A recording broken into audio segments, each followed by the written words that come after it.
Baadhi ya viongozi kutoka serikali jumuishi wakiongozwa na Spika wa Bunge la Taifa Moses Wetangula na msaidizi wa Rais Faruk Kibet wameendeleza kampeni ya kumpigia debe Rais William Ruto ya muhula wa pili, huku wakiusuta upinzani kwa kueneza siasa za ukabila.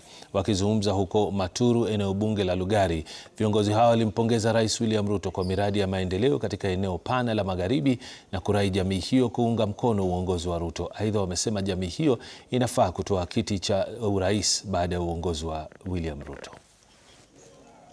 Tunawarai na kuwaomba wenzetu, tafadhali wachana na siasa ya ukabila. Rais Ruto ile kazi anatufanyia hapa, vile anajenga dual carriage hapa, ameweka bilioni 100 kupanua barabara salami kule Northeastern yenye imesahaulika. Ameweka pesa kupanua roads in Central Kenya. Ameweka pesa kupanua roads in Nyanza. Ameweka pesa kupanua roads Coast Region.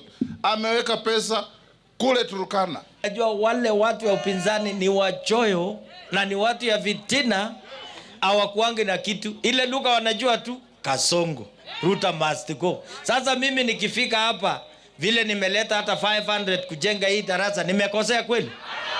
Nyinyi mtasikia hao wauni na wanapinga, na wacha niwaambie, msije mkasikiza hawa wakora wanataka serikali. Tulisema kama chama cha ODM tunaenda kwa kura ijayo 2027 tukiwa na muungano na UDA.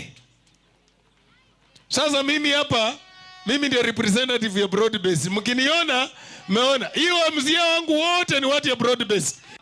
Rais wa Jamhuri ya Kenya ni mmoja, Mheshimiwa William Ruto, na akawaomba mpigie Ruto. Mumesahau ama bado tuko hapo? Na mjue kwamba Papa wa Roma yuko hapo.